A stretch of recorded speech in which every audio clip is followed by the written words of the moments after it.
Okay. Let's see here. Okay, good morning, everyone. We're going to begin. Thank you so much for joining net.America's third Lunch and Learn. We're so excited to host this particular session. We're going to be diving into the topic of workforce bias, barriers, and breakthroughs. And we're so lucky to have India still with us today. And she's going to kick off her presentation, and we're going to jump right in. And again, we're going to stay muted throughout, and we'll do a Q&A at the end. Thank you very much. India, over to you. Thank you. And good morning, everyone. I want to thank you for taking the time out to join me this morning in this important conversation about workforce bias. My title is the Deputy Executive Director, of the Atlantic City Initiatives Project Office. And that's a small unit within the Department of Community Affairs in New Jersey. And we report directly to the Lieutenant Governor with a special mission in Atlantic City, which is to help Atlantic City transform and become a more vibrant city, independent of state oversight. And so I'm coming at you actually with a sort of from a unique space. And I believe I was invited to talk here by one of your colleagues who is Padma Arvind, and she works for the New Jersey Department of Labor because we are collaborating on a project in Atlantic City that seems pretty promising. And she wanted to share some of the aspects of that project. And before I get into that project, however, I was asked to sort of give a high-level overview of the landscape that we're all in. And my high-level overview. I did. I never put it on. It just popped up on its own. Good morning. If we can, everybody remain muted, please. Thank you so much. And videos off if you're not speaking. Thank you so much. I'm sorry. Can you hear me well? Yes, we can hear you very well. There was just, I think, a little disruption there. So we can continue. Thank you. And for some reason, this slide is not pressing.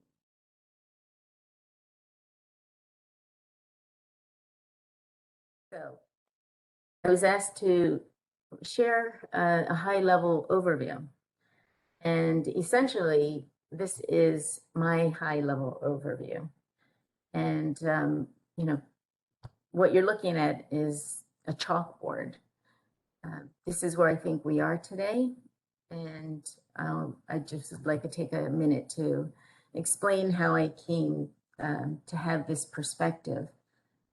This was really right before the pandemic hit. We were in, you know, a year or two or more of a very polarized environment. There was quite a bit happening on social media. In particular, communities of color were confronted with more and more violent images of police brutality and things that really devolved into just situations of everyday living. And the rise of the Karen meme was around that time as well. And these, you know, we were just being bombarded with all of these images and news clippings and things that really caused, I think, an extra level of tension in society, and we all know that it did. And then when the pandemic hit, I think I was like many other people where, I just kind of had to retreat and think about what all that meant. And what was the message coming, the larger message with the pandemic. And for me, it meant that all of our processes and our systems were being shaken to their core. And so I started to pen a little article on LinkedIn. And I wanted to be somewhat careful. And I talked about how this was a moment where we could really reflect on all of the processes and systems that we've put in place, not just in our work lives, but also in our personal lives. And that it's provided us a moment to step back and think differently about how things were or in society today. And really, I think I was coming from a place of fear about saying what I really wanted to say, because the real notion was all about social justice, and that the way we were living today was not how we could do better. And so I penned this article, and within it, I said one line. I said, well, if this is what the pandemic means, maybe I'm just here for it. And after some thought, after I published it, I took it down because I was a little nervous. It was before, we were in the height of the pandemic, and people weren't really talking about what to do next so much. And I want to take a little break. I'm sorry about this, but I meant to have a disclaimer, which is that, these are my personal views, and they're not any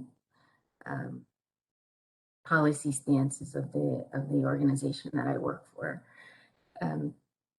But I happen to also work in a space of social justice. So these are issues that are near and dear to me. So I took the article down, but the notion that we could do better, everybody knows that. So I don't come to you today with fancy statistics and data. I think that you're all working in this space, and you know where to get those statistics. You know how to use those statistics and that data, and you've been educating yourselves on these issues for a long time. But I wanted to give some basis for what it is that we're doing in Atlantic City. So after I wrote that first article, I did start to see in other places, other people were having the same thoughts. And I said, oh, okay, well, I don't feel like I'm so far out there, to just talk about how do we come back from where we are. And for the last 5 or 6 years, I've been learning a lot about the advances of technology and the impacts of technology on the workplace, on society in general. This is just a personal interest of mine. And, I had somewhere in my studies, I had read that by the year 2030, we would be pretty much operating at 50% of the workforce that was remote. And this was a prediction by the Institute for the Future in a white paper that they had written.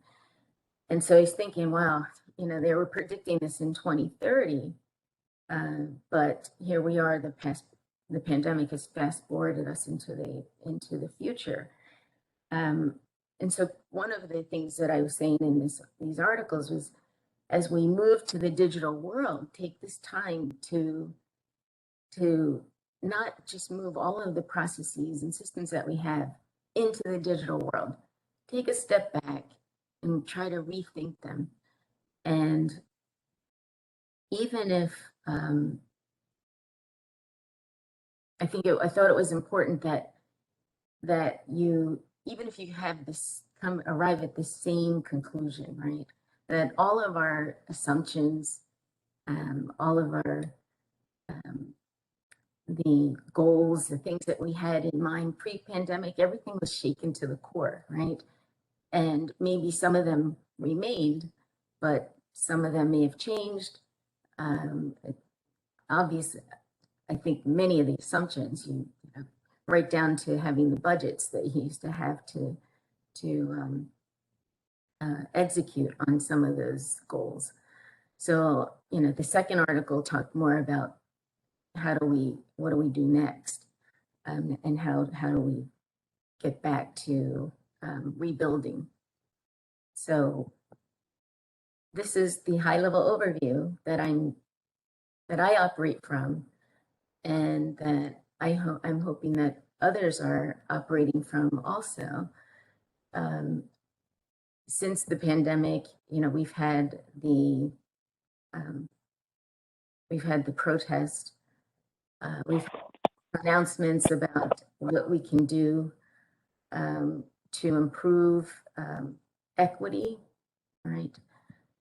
And you know, I'm wondering just how many folks just pulling out the same old plans, and how many are really starting from this place, you know, square one.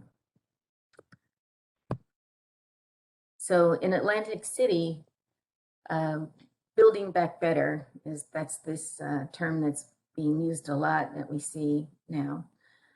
We've got a pilot project going there, and it involves really a small group of stakeholders, collaborators, and essentially what we're doing is we have a pilot project, and we're exploring whether we can get better outcomes in diversifying the STEM fields through the apprenticeship model, but combined with some other intensive and sustained collaborative interventions.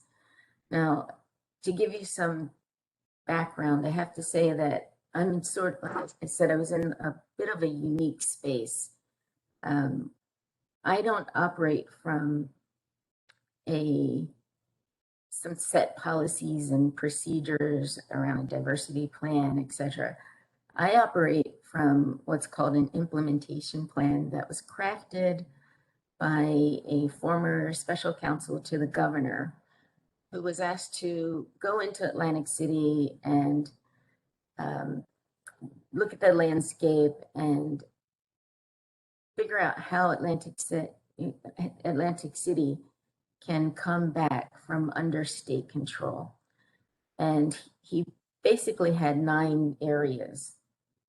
And for example, improving the municipal capacity to deliver constituent services, looking at social and health outcomes of the residents, workforce development. It was very broad. So I kind of honed in on one area, which was to try to build better opportunities for higher paying jobs for the Atlantic City youth. Atlantic City is a tale of 2 cities. We have our casinos that have done really well. We are extremely dependent on the hospitality, tourism, and casino industries. We have the highest unemployment rates with the pandemic. Back when, at the height of the pandemic, the county and the city itself had the highest unemployment rates. I think right now it's improved, but I think we're still 5th per capita and with respect to the city. And many of the residents, with the building of the casino industry, we lost our middle class. So the poverty rate is really, really high. And a lot of the residents end up in the low-level positions that don't really have, some career advancement opportunities for them or opportunities to build wealth. So we have an organization, it's called the Executive Council. And the Executive Council is a group of stakeholders in Atlantic City, comprised of head of the school district, local community college president, local four-year university president, head of the casino association, some of the CEOs of the casinos. So anybody that would have a stake in the future of the city was asked to participate on this council and to share information, to break down silos, and also try to come up with ways that they could collaborate on innovative partnerships, public-private partnerships, to address some of these 9 pockets. So this particular pilot project that we have crafted pulls on those stakeholders. So, but I don't think it's something that can't be replicated elsewhere. Partly because it sits also on the backbone of an organization called New Jersey STEM Pathways, which is part of a larger national organization, STEM Pathways, which also has some international connections. And the basic mission of the STEM Pathways organization is to create a cradle to workforce pathway along STEM education for youth. And the stakeholders involved in the STEM pathways include your local school districts, your after-school partners, your 4-year and 2-year institutions, but very critically, your industry partners, right? So you try to have a collaborative organization where you are answering to industry needs. And, as I thought about this presentation today, I was thinking, I guess, trying to draw an analogy in my mind, like how this fits with other concepts. And because I studied international law, I'm sorry, this is the only thing that I could think of. There's a theory in international law, international relations, about how states operate in the international arena. It could be unilaterally, it could be bilaterally between states, or it could be multilaterally. And as I thought about this, I thought, well, this really makes sense, because multilateralism really started to take hold when our problems in the world became more complex, right? And that they couldn't just be solved by unilateral action or bilateral action. You needed more people around the table. You needed more stakeholders. So another element is that you have your interested parties. We all have a stake in this problem, right? And there has to be an organizing principle, common mission, common goal, common threat, something that will bring these people to the table, right? And from that, you're able to generate new solutions, collaborative solutions with diverse input. Probably one of the easiest examples of multilateralism today is the Paris Accord. Climate change, not one country's going to solve climate change, right? But this is pretty much how I look at the problems that we have with diversity in the workforce, diversity in all spaces. It's very tough. You know, here we're grappling with this notion for a millennium now. And so working constantly, I think, from a new perspective is required. So in Atlantic City, the pilot project, we're really honing in on access, right? Access in the workforce. And we're looking at it across the continuum, starting with the curriculum. You know, oftentimes we say our youth are underrepresented in STEM education because they don't have access to the curriculum. We have our 2-year institution involved building that connection between the high school curriculum and the 2-year curriculum. And we also are working on furthering that with 4-year institutions. And we have our industry stakeholders at the table as well. So how this started, our local cohort of the New Jersey STEM Pathways organization appealed to Mark Cuban, who is running an artificial intelligence boot camp around the country. He started this project in his backyard in Texas. And he specifically started this because he saw that artificial intelligence was progressing very quickly, and it was invading many spaces of our lives.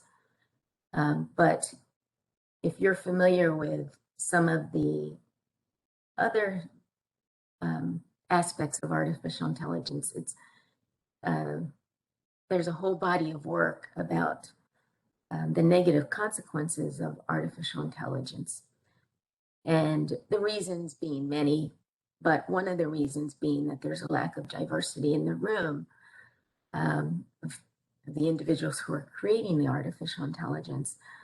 So Mark Cuban decided that he was going to create this AI boot camp and target underrepresented youth.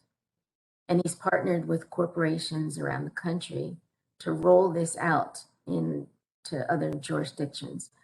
We put in a bid to have it in Atlantic City, and they responded. And so the STEM Pathways organization, since we are all about building pathways, we immediately thought about how we were going to build on this experience, right?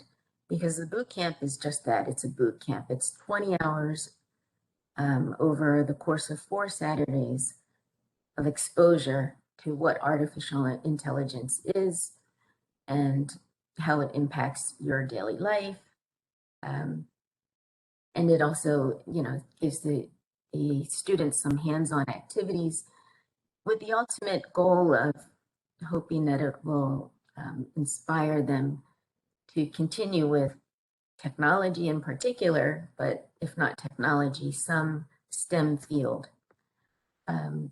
So what we decided to do was start thinking about how we can build that next step for these students. We didn't want it to just be 20 hours of, you know, exposure and then they were gone. So we got all of our stakeholders around the table, and the New Jersey Department of Labor was very interested in helping out. And we had our industry partners interested to think about how it is we could move these students into careers that were important to the industry partners. And so we talked to the industry partners, and they came back and said, well, cybersecurity, I want to build my in-house team of cybersecurity professionals and also my in-house team of data analysts. So that's essentially what this program is doing. We're looking at the curriculums and we are trying to make it so that it's streamlined. We're talking to the industry partners about what their particular entry-level requirements are so that we can take these kids into high school and start building stackable credentials for them so that they can weave in and out between the school experience and then work experience. And maybe some of them will end up being hired by their employers. Maybe some of them will continue to go back to school for additional credentials, but we're giving them multiple avenues, in other words. And these elements that you see here in front of you, we're trying to cover all bases. So access to the curriculum, we see that as a barrier for underrepresented youth. The lack of mentoring, that's also a barrier. Experiential learning opportunities are often not available. The on-the-job training. This in particular is a problem in the southern part of New Jersey. Apprenticeships are few and far in between, and they're mostly for the construction trades. So we are doing something differently with looking at these STEM fields of cybersecurity and data analytics. We're looking at finances and the incidental supports that are typically barriers, and how can we address that? And finally, we thought that we'd be missing a real opportunity here if we only focused on the deficiencies of the students or the deficiencies of the program participants, which is sometimes it's easy to fall into that perspective. But reached out again to the employers and asked if they would be interested in looking at the other side of access, which could be internal workplace policies and practices. So so far we've got some really good resounding response. This is again is a small pilot program, but we have some big, I'd say, powerhouse corporations who are willing to take on this project.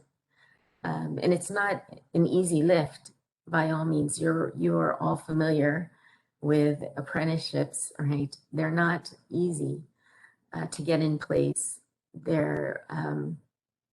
It's not easy to convince the employers, I think, that the apprenticeship model is something that they can invest time and resources in. It's not easy. So, but again, because we have this special, I think, place that we're operating from, where we have these stakeholders who are committed to helping revitalize Atlantic City, I think this was difficult for them to turn away from and say that they weren't interested. And again, there's the organizing principle has to be there when you want to have this type of collaborative work. A complex problem, people really have to see how it's related to their own mission and their own pronouncements. And we know that many of these companies, in fact, one of them said, well, this can actually help us with our diversity plan. Now, I haven't seen that plan yet, but they already see it as a possible way to help them reach some of their own goals internally. And we are keeping it very narrow. We only want to look at the STEM workspace. So we're not asking them to, bear their entire organization,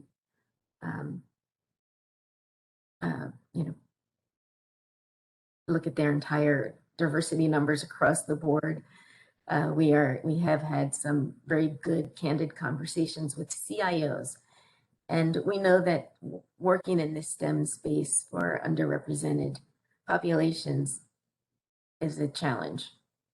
And so the CIOs that we've talked to, they're very interested in turning this mirror inward and seeing if we can't find some innovative ways that they can improve their workplace. So I was looking around, or I guess some current pieces on diversity inclusion. And I am a fan of Harvard Business Review. I'll put that out there. And I came across this one article recently. This was written by a professor, a sociology professor at Stanford.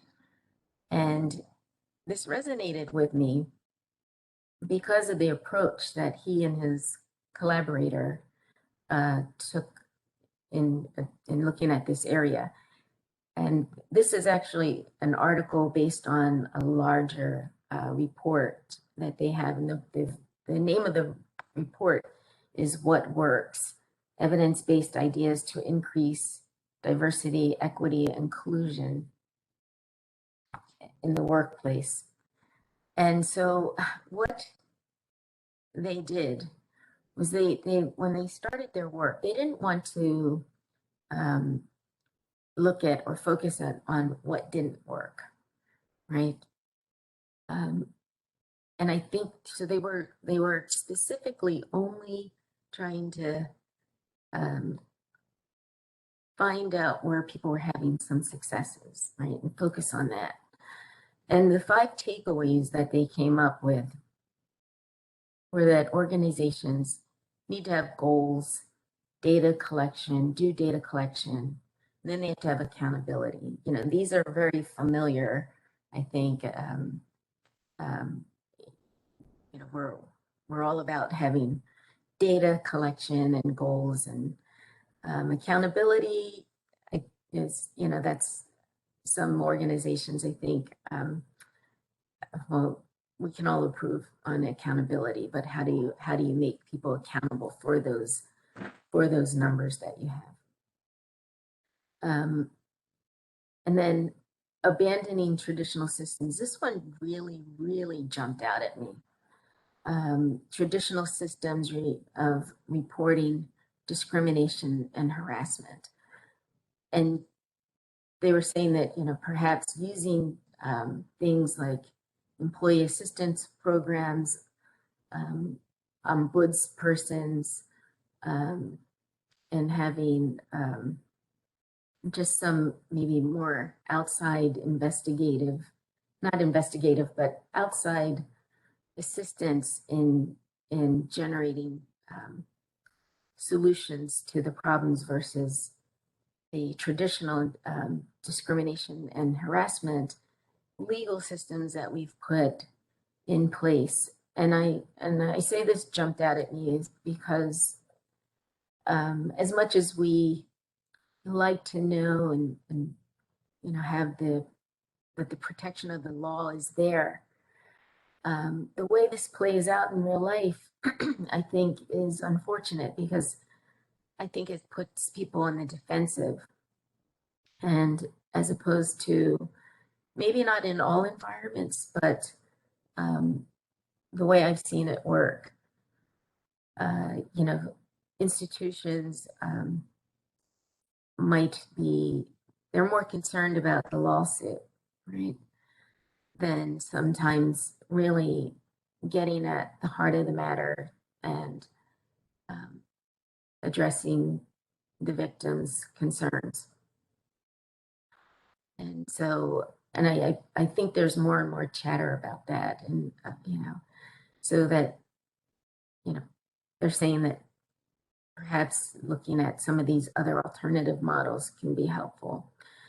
The next one also, I was happy to see that they had included this one because, as I was saying, I'm very much focused on how technology is being used today. The rapid advance of technology without the attendant legal structures and regulatory structures around its development and deployment and use. And so here, they suggest that you check the technology that's being used in the hiring and promotion process. So, and they're talking about artificial intelligence here and how the screening tools, because of the way artificial intelligence, it's getting better, but there's still a lot of issues.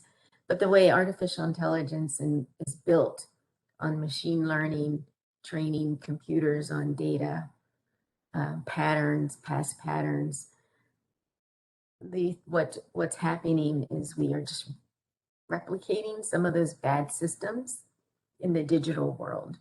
And I'm sure you've all heard about the famous case, right, of Amazon, where Amazon was using artificial technology in its hiring process, and they realized that it was discriminating against women.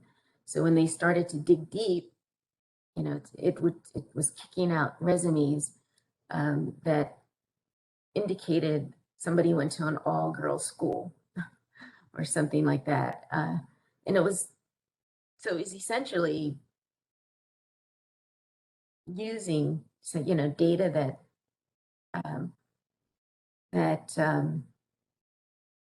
the Amazon had said, well, here, this is our ideal employee for these particular jobs, and then train your machines, build us a system that gets us the type of people that we want. Well, apparently that wasn't too many women. And then there are multiple cases like this, and but there's a whole body of work that talks about what can we do with artificial intelligence? Can we audit the artificial intelligence, and should we have something akin to an FDA in place before artificial intelligence is allowed to be used in certain spaces? But the key point is that if you're using artificial intelligence, you have to be very knowledgeable about how it was built, and you have to screen it to make sure that it isn't discriminating, and that it actually is meeting your desired goals. And if your desired goals are to increase diversity and inclusion, you have to make sure that the data that's provided has those populations, all right, in the samples.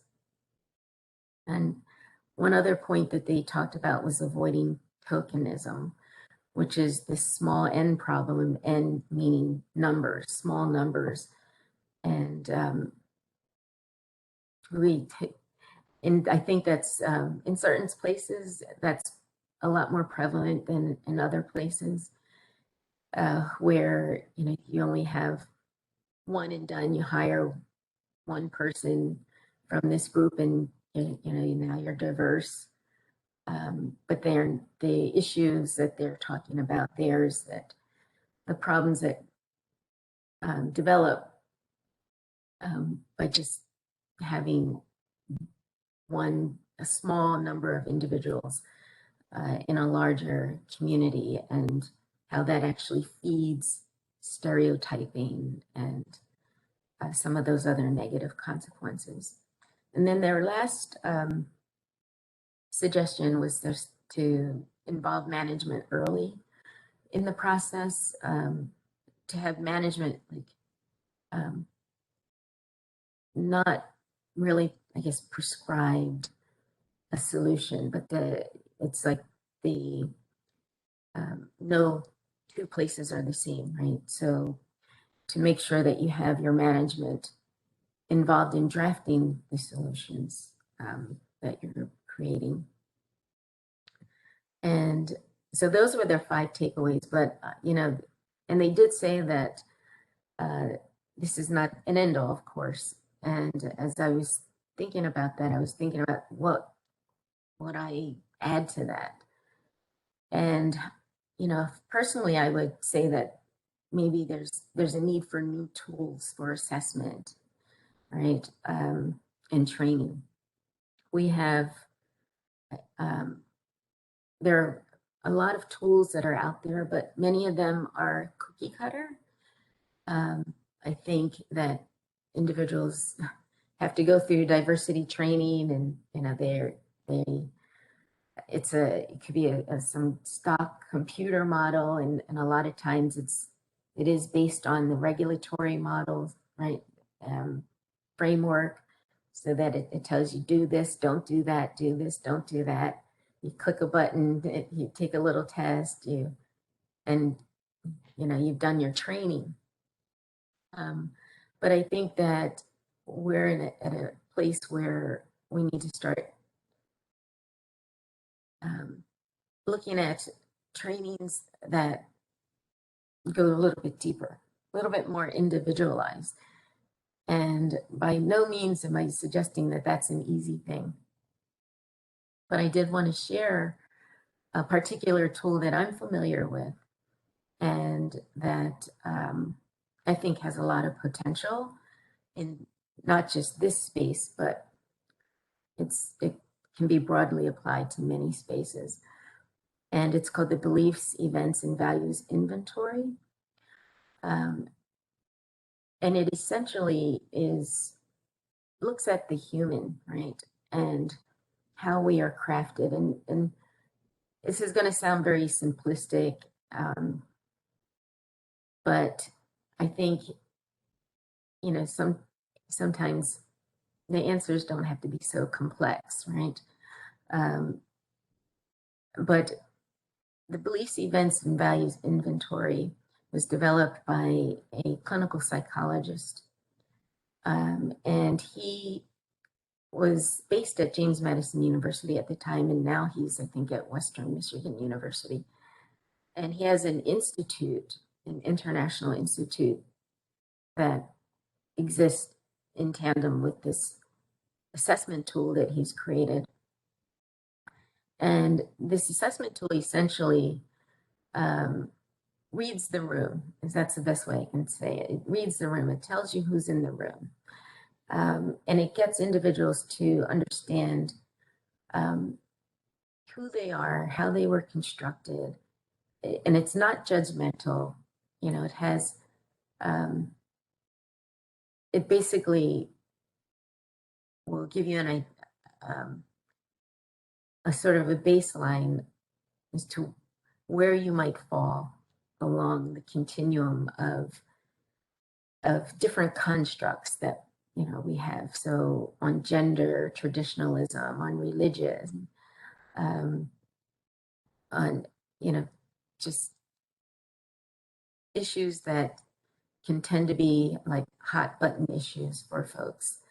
But the overall arching goal is that, you know, if we have a better understanding of who we are and how we are constructed as humans, it can lead to greater empathy and understanding how others are constructed, and possibly give us that space for transformational experiences, learning opportunities that can reduce conflict.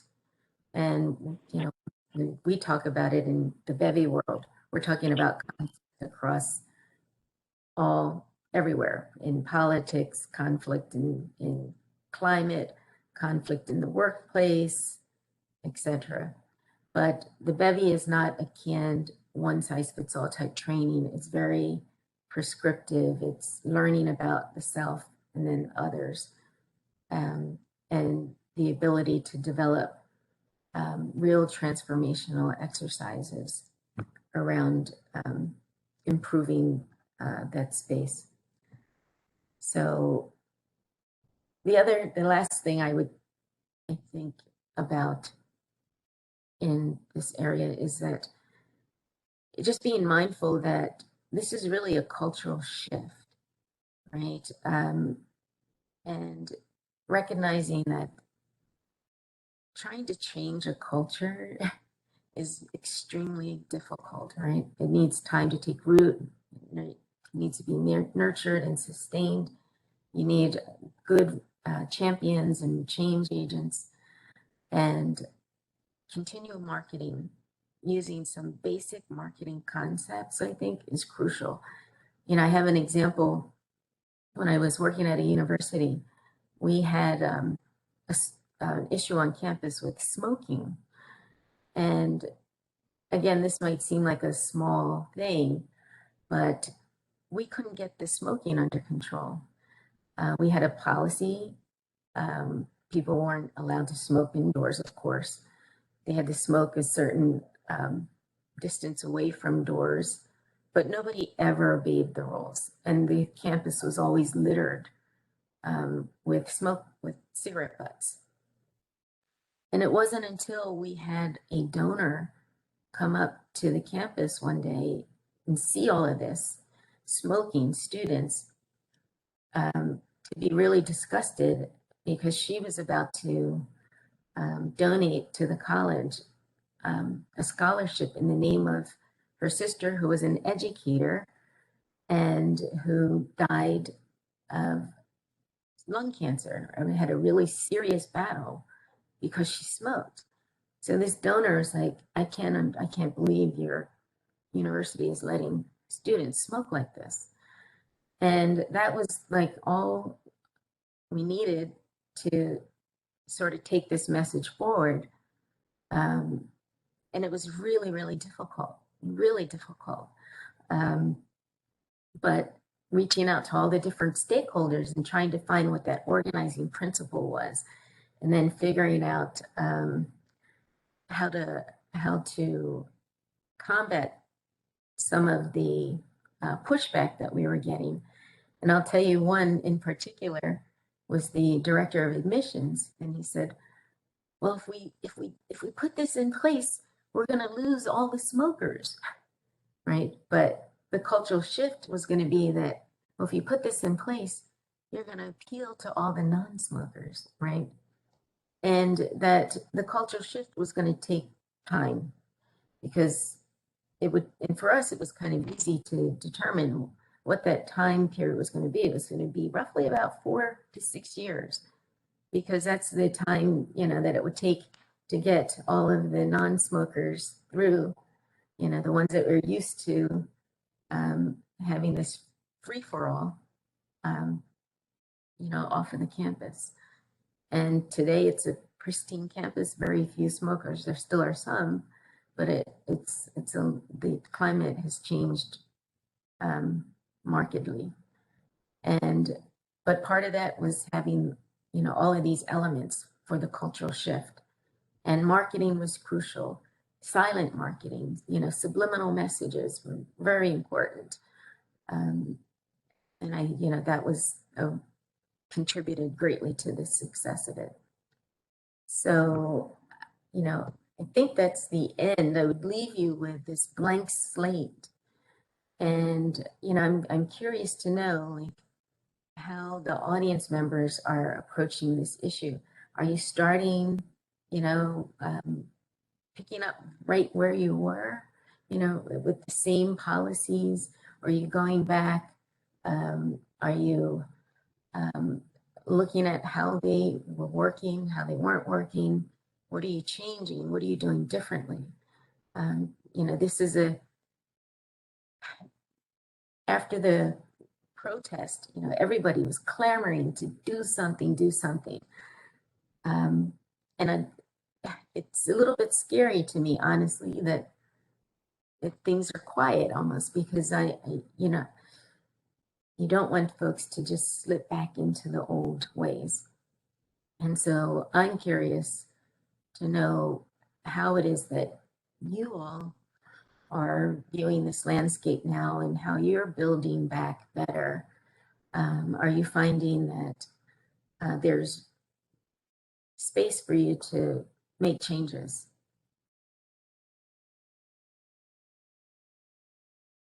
Thank you so much, India. And I don't want to lose momentum. I know, I don't know if that was a rhetorical question for the audience, or whether we want to open it up in here from a few folks. I do love that question. That's up to you. Yeah, I would love to hear from you. Okay.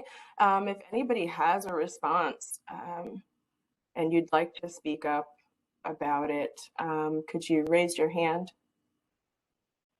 Let's see. I don't see anybody there. Maybe folks are still thinking about it, and that's fine. But let me, Yes, Oh, okay. I'm sorry. Hi, yes, this is Padma.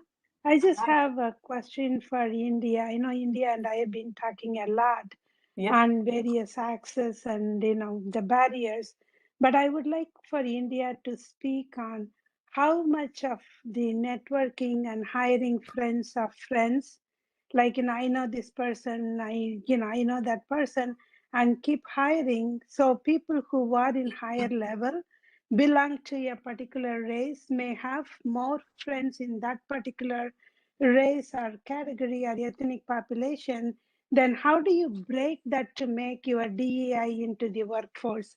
Like, there is enough diversity, there is inclusion, even in making decisions, rather than not just showing diverse workforce. So how do you address that? I didn't follow all of that, Padma. Can you repeat the question? Say, for example, right, if I'm posting a job in a corporation, you may get like 300, 400 resumes, right? So oftentimes you don't have time to screen all of them and interview all of them. So if somebody brings a candidate and say, I know this person, why don't you interview? Then you start hiring that person. So how does this impact diversity in the workforce? That was my first question. And my second question was that how do you make people be inclusive in decision making rather than not just showing diversity in the workforce? They both are totally two different things. Can you please discuss on those things? Yeah, well, your first question about, excuse me, hiring the one particular individual. We know this is a huge challenge in that the tendency is to gravitate to who looks like you, who thinks like you. It's just it's a higher level of comfort, right? And it's also intertwined with that access issue. Who has the ability to access that particular avenue of it's basically privilege, like so what we are doing in Atlantic City, that's why I'm saying this is such a complex area that you need intensive collaboration around it, right?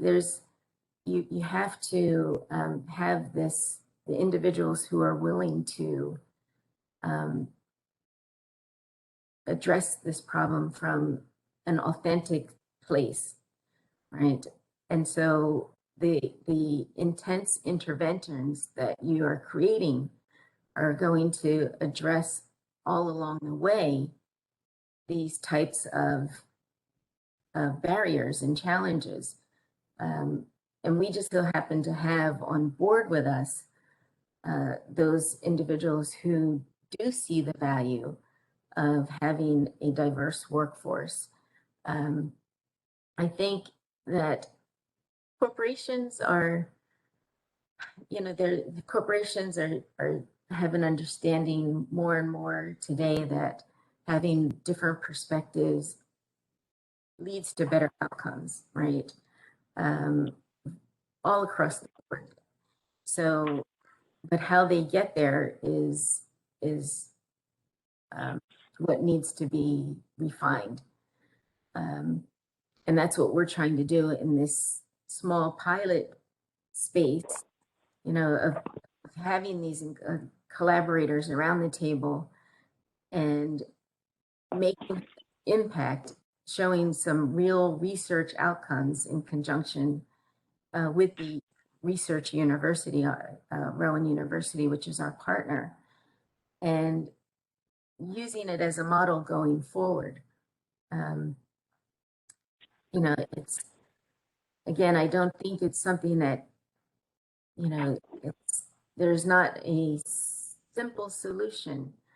I'm not sure if that answers your question or not, Padma, but I think we're having some successes, early successes in just the approach that we're taking, and getting those individuals, getting the right stakeholders, starting at the C-suite and talking to them about what it is they want to see in their companies, not just from the standpoint of the workforce talent, but in terms of, do they really want to improve their diversity numbers, and would they be willing to try something different? And I think it's something that it can't be threatening, that the whole the whole notion of the discrimination and harassment policies, and the reason why I believe that sociology professor was saying that we should create different avenues is because this is a threatening space for people. And so you have to make it so that it's not scary, focus on the positive outcomes that they can achieve. And I think are willing to come along with you. This is not an easy area for employers to, bear their skin.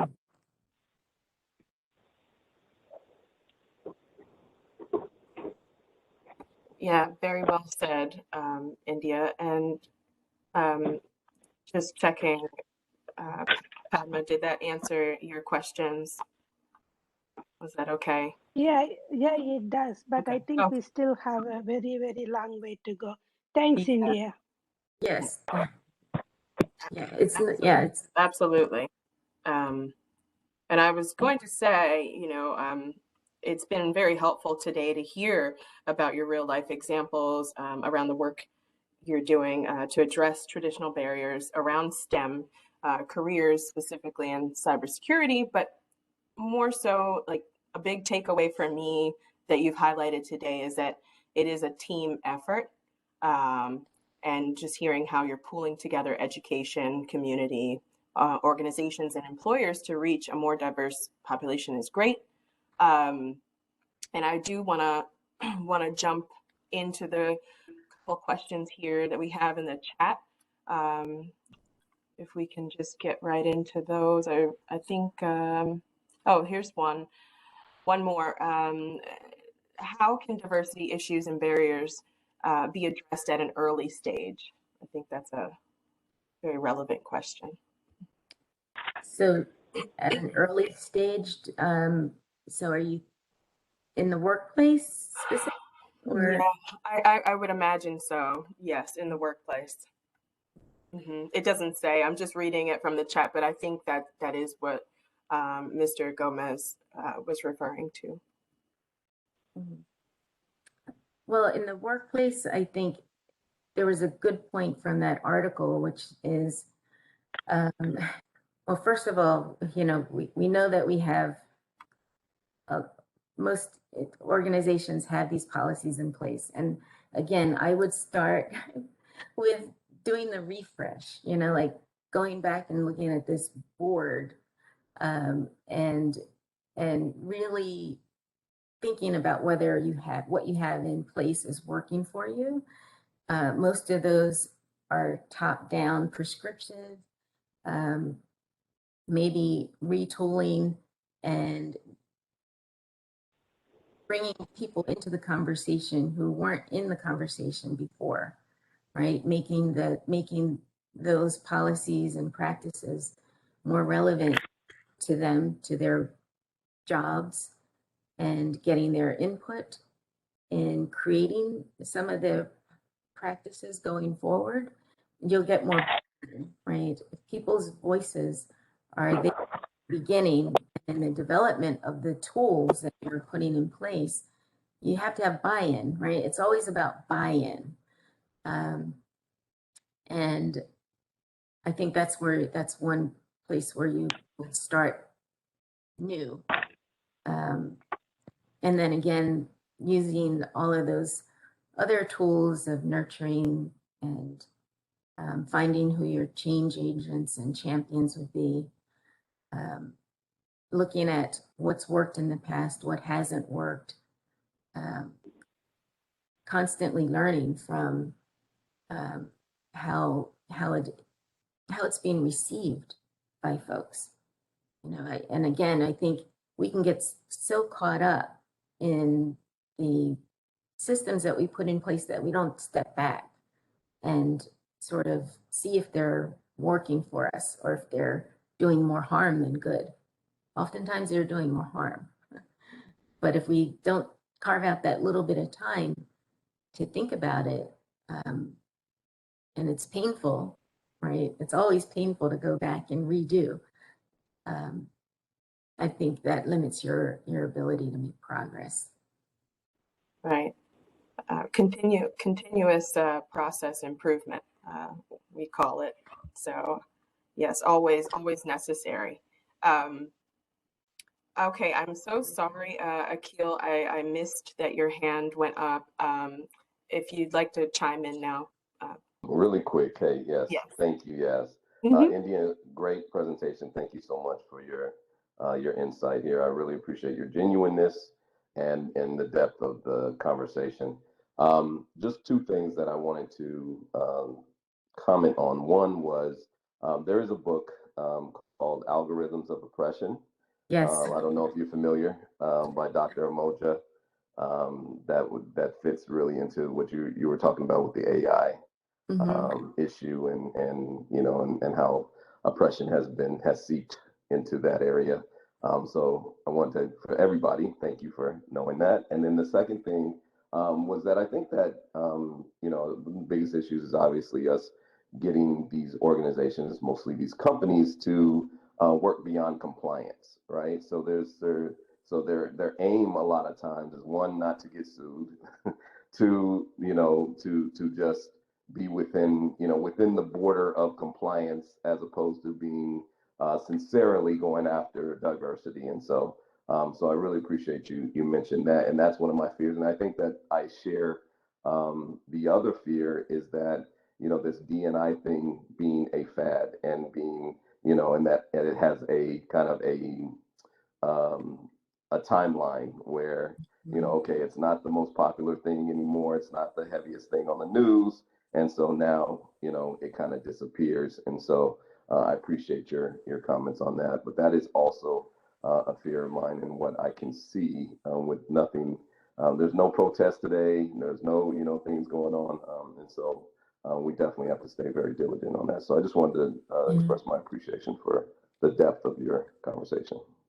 Well, thank you very much. And yes, our algorithms of oppression, that the whole notion of the impact of technology is something that I'm very excited about. And I've had other talks on you've probably heard of Coded Bias is a great documentary for anybody who wants to get a sort of a quick overview of the dangers of algorithms and some other technological tools that we're using today and how they're replicating oppressive systems in the digital world. That's a good start.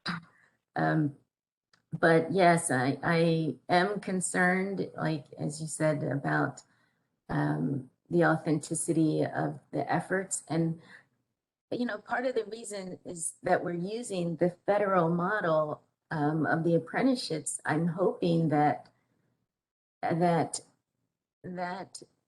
can be shown to show some real impact in this area, you know, because we'll be pulling in all the federal standards, working with these companies, and it gives us an opportunity, I think, to really talk to them about the internal practices and things that they have to do internally. So we're not just bringing to them, you know, a program participant who we're trying to make sure that this program participant is ready for the job. We also want them to, you know, turn the mirror inward and think about, what do you have in place now that we've brought you this candidate? What do you have in place that's going to keep them here? You know, and so, like I said, we have some very strong industry partners who are willing to do this. And you know, once you get an industry partner on board, it makes it easier for them to become the champion and talk to, you know, the next employer over and say, oh yeah, we did that. It wasn't that bad. It wasn't that hard. You know, now we have the framework in place, and you know, we're looking at this as something that's scalable, and we can see already as we talk to different partners, just to give them the concept, they're jumping right on board, you know. So I'm not sure if you're familiar with any of these names, but like South Jersey Industries is a big gas company, big utility in New Jersey, a bank, TD Bank, said we're interested in participating in this. Our local healthcare companies, hospital, which is part of a larger corporation, but locally they're a powerhouse. So, you know, once you have some of those industry leaders, you can scale it a little bit easier.